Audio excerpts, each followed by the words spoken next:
मारा है। अच्छा, अब मालूम पड़ गया हिरण्यकश्यप को तो तुम्हारे लिए और हमारे लिए मौत की घाट उतार देगा। उतर जान दो, कोई परेशानी ना है, उतरना तो है ही है। तुम में से किसने पहले लिया राम का नाम? जे रे प्रहलाद ने। हाँ,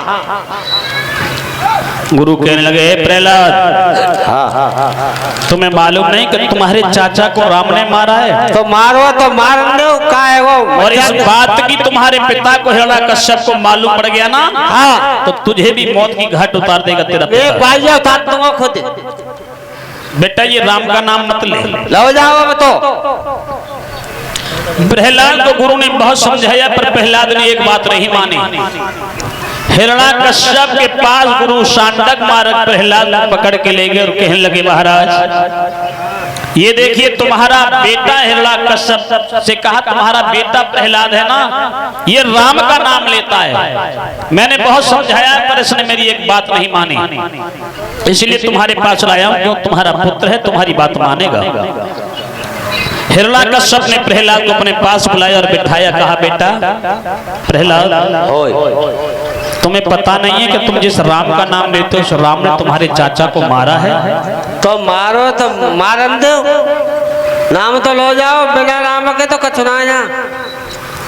तू ये मानेगा नहीं, राम का नाम नहीं छोड़ेगा लेना? नहीं मानूंगा, नहीं मैं चाहे गोली चल जाए तो गोला चल जाए, कछु हो जाए चाहो, और मान जाए तो, और ना मानो तब, और मान जाए तो, और ना मानो तब, और मान जाए तो। होश में। इसका मतलब तुम हमारा बेटा होने के कारण हाँ, हमारी बात भी नहीं मानोगे? ना मानता मैं खाऊंगी, नहीं मानोगे ना? मंत्री जी सरकार, सुना तुमने, ये मेरा बेटा होने के बावजूद भी मेरी बात नहीं मान रहा है। जीना मानो अटीलो है, और जो बेटा अपने पिता की बात नहीं माने तो उसे बेटा का अधिकार नहीं दिया जाए। अच्छा मंत्री ये सरकार, एक काम करो। हाँ बताइए। मुझे ऐसे बच्चे की कोई आवश्यकता नहीं। नहीं तो मात्र सारे पोखरे में घुसी दो, नहीं तो एक काम करो। हाँ, हमारे महलों में लोहे के खम्भ हैं। लोहे को खम्भ खाए देख रहे हो, ये देखो कितने खम्भ लगे हैं लोहे के। बोले हम लोग क्या करूँ फिर जेना में? इनको गरम करो अच्छे से। गरम कर दो? हाँ। लाओ का सलाम हो दो, भट्टी खोद दो। गरम करके इतना गरम करना, इतना गरम करना कि प्रहलाद को लोहे के खम्भों से बांधो। ठीक है। और जल जल करके ये मर जाए।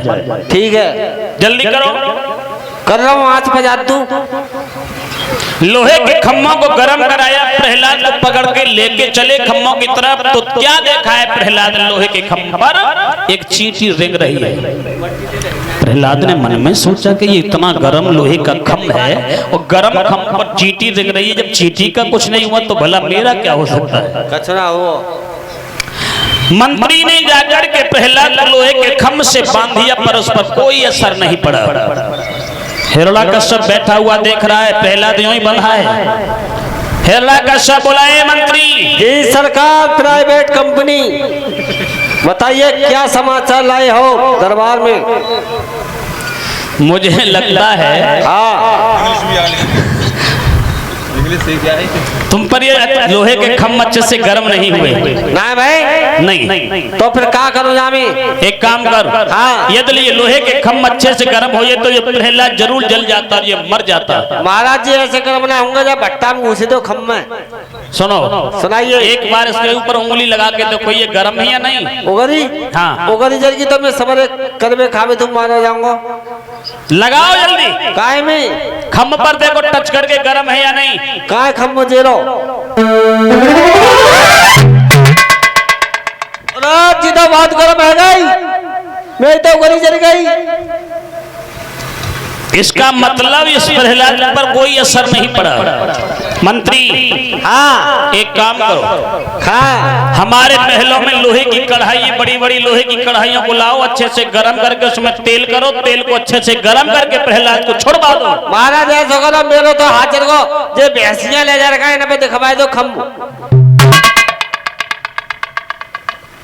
लोहे की कढ़ाइयों को गरम कराया, गरम करा करके जैसे तेल छुड़वाया, तेल अच्छे से गरम हुआ, पर प्रहलाद को उसमें भी छुड़वाया, प्रहलाद का कुछ नहीं हुआ। कि जापे कृपा राम